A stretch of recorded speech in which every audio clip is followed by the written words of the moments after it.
This is the first in a series of short topical videos for ERTH 425-625 Week 1. The topic of this one is cycles, reservoirs, and fluxes.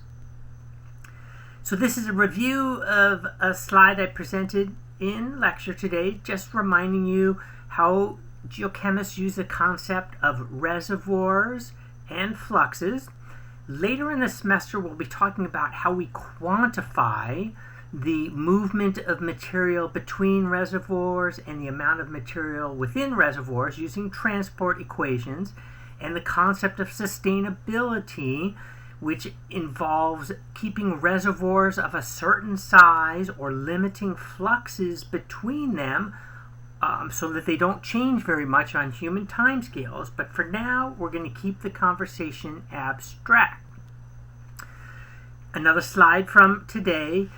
Reservoirs can be defined very case-specifically, meaning whatever problem we're trying to solve, we're going to call for a different physical subdivision of the planet or the environment we're looking at to be the reservoir. So you always want to look at how reservoirs are being defined. In the environmental world, we sometimes call reservoirs control volumes. This is also common in the environmental engineering literature, but it's basically the same concept.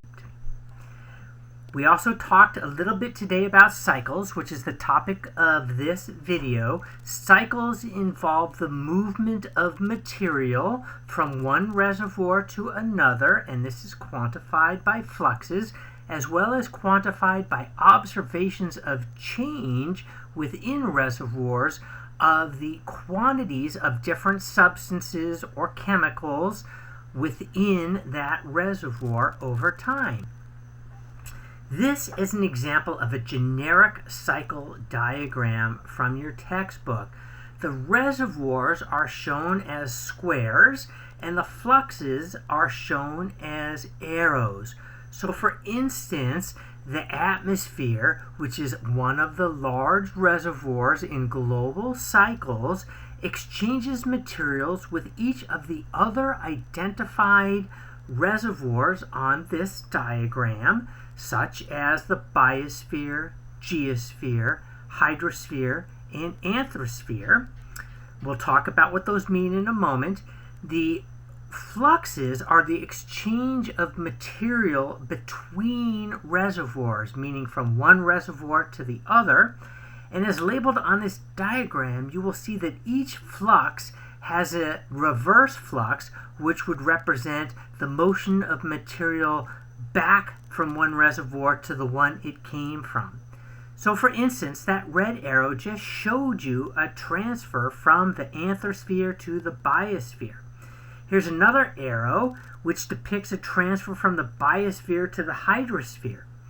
Can you see all 5 reservoirs on this diagram? Can you see all 10 of the bidirectional fluxes between reservoirs? Can you think of a common exchange that might go between the biosphere and the hydrosphere? Or, for instance, between the anthrosphere and the biosphere? We'll talk about this more in a moment. This is a depiction of the entire rock cycle for Earth. It is separated into 2 boxes outlined by dashed lines. The upper one is called an exogenic cycle, which means it happens at the exterior of a planetary body. For instance, on Earth, this would involve things that happen in the atmosphere, the biosphere, the hydrosphere, and the very surface of the crust of the Earth. The endogenic cycle is the stuff that happens in between and in the interior of the Earth. So things that involve the core or the mantle, including the removal of molten rock from the interior of the Earth to erupt on the surface, and the process of subducting material back into the mantle. Now, you will see I have a quibble with this diagram from Manahan, which is that he places the soil and sediments entirely within the endogenic cycle. I look at them as an interface. Soils are the place through which the other parts of the exogenic cycle, meaning living organisms in the biosphere, gases in the atmosphere, and water in the hydrosphere interact with the geosphere. That's through soils and through sediments. So those two things in the red box, I would put straddling the line between the two reservoirs. I've also specifically added the anthrosphere, which is the combination of human impacts through their technology. Again, I'll define this a little bit more in a moment, but you might want to start thinking about, as I'm talking about this, how might humans go in and perturb this cycle? For instance, what have we done recently in the past couple hundred years to change the atmosphere and therefore the size and shapes of all the arrows going in and out of the atmosphere to other parts of the system? How do humans impact the exogenic cycle by, for instance, removing materials from within the crust of the earth by mining? So when we talk about reservoirs and fluxes, I just want you to not get bogged down too much on the terminology. A reservoir is just a thing that we can measure and quantify. It can be big or it can be small. It can be measured in units of volume or units of mass. And a flux is an exchange from one reservoir to another. So those are usually quantified in units of things per time, such as volume per time or mass per time. The implication is that something is changing by that amount. That's what a flux is. Okay, so this is another type of a cycle diagram. It's got those same 5 reservoirs that I showed you before, but now you'll see that those arrows between the various boxes have different processes on them. This is a very small depiction of all the possible things that could happen, but you can see, for instance, across the top of the diagram, a horizontal line indicating exchanges between the atmosphere and the hydrosphere. Every time water evaporates from the ocean, it goes into the atmosphere. Every time that it rains, water goes from the atmosphere to the hydrosphere. And you can look at all the other fluxes on here. I encourage you to pause the video for a moment and think about what is implied when chemical exchanges go between one thing and another and the processes that are entailed.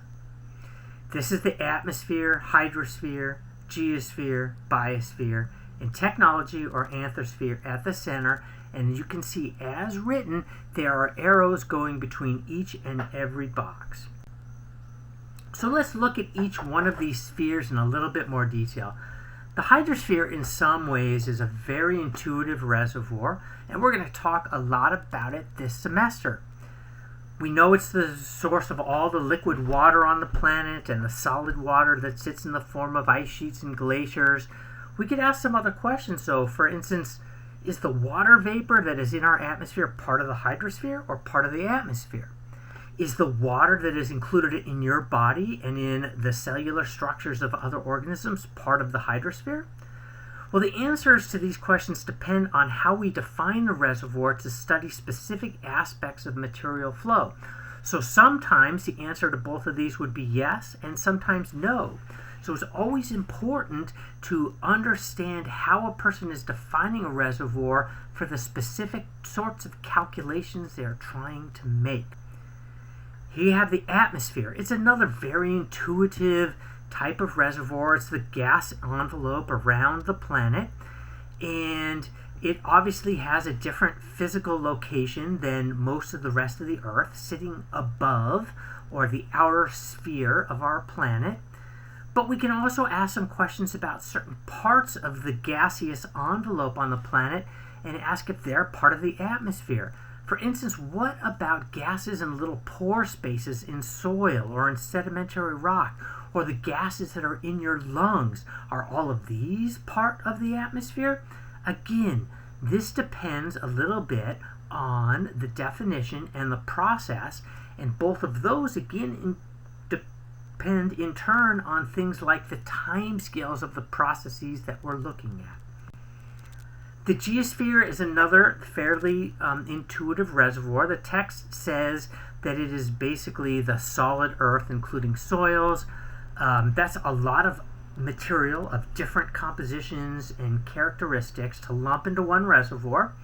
Nevertheless, and as we will see as we go through the semester, we can divide this up into many sub-reservoirs, but we are going to think about the interface between the other reservoirs in the geosphere as happening through soils and sediments and many of the other types of materials within the geosphere, mostly made up of rock types of various kinds, as being less directly interactive with the other spheres, except by the intervention of humans through their technology. The biosphere is the sum of all living entities on the planet. Life resides in the hydrosphere, geosphere, and atmosphere, but living organisms make up their own sphere that interfaces with these other spheres. So frequently the biosphere, or living biomass, is considered as a separate reservoir. For instance, think about the living part of a forest, or the living plankton in the ocean as being separate from the land surface in the forest and the upper part of the water column in the oceans. A key aspect of the biosphere is its ability to create and consume stored chemical energy through processes such as photosynthesis and various other chemical transformations that are entailed, and we'll see how this plays out throughout the semester. Now, the anthrosphere is kind of an interesting concept, not one that's taught in traditional geology courses, and we're going to have a whole separate video about this specific topic. It'll be number 3 in this series this week. But in summary, the anthrosphere represents that area or part of the world where we see the direct impacts of human activity as amplified by our technology. So the chemical signatures of human activity touch nearly every part of the globe, and we will talk about this more in the dedicated video. Now, the last couple slides here, I just want to show you the way we use kind of chemical cycle thinking and the intersection between the spheres and fluxes in a more sort of chemical way.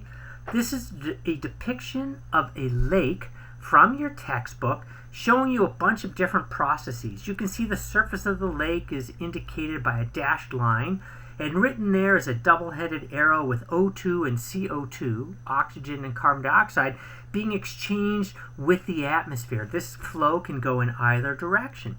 We also see on the right side of the diagram water vapor exchanging with water liquid through the surface. At the bottom of the diagram, we see an area of sediments, and we see arrows going in and out for leaching, which is the chemical dissolution of materials from the solid phase into the aqueous phase, as well as uptake, which is the taking of dissolved solutes and incorporating them into the sediments. We see exchange with groundwater, and then within the box we see a whole bunch of chemical reactions reflecting, for instance, photosynthesis or acid-base reactions, or the formation of solid minerals such as the precipitation of calcium carbonate. We're going to go into each one of these in great detail in the semester, but I want you to start to get a feeling that as written, those are chemical processes, but they also, when we quantify them in units of amount per unit time, represent fluxes. In each case, there are fluxes, there are chemicals that are dissolved in water, chemicals that are gases, which therefore may exchange to the atmosphere, chemicals which are solids, which therefore may settle down to the sediments and exchange with the geosphere. And so these chemical processes represent, in a way, fluxes once we quantify them. And finally, this is something called a flux matrix. The table has various reservoirs across the top: atmosphere, hydrosphere, biosphere, geosphere, and anthrosphere, and the same reservoirs across the sides to make a series of rows and columns. And we can see different kinds of things that exchange between the reservoirs. Obviously, each place where the reservoir is exchanging with itself is shown as a dashed line, such as atmosphere to atmosphere changes. But you can see just examples of individual chemicals that commonly exchange between these different reservoirs. And again, in this matrix, we don't have any values. It's not quantified. We don't know how much water goes between the hydrosphere and the atmosphere, but we know intuitively that it happens. And this is one of the first steps in quantifying and developing a cycle to understand changes that are happening in various reservoirs at Earth's surface.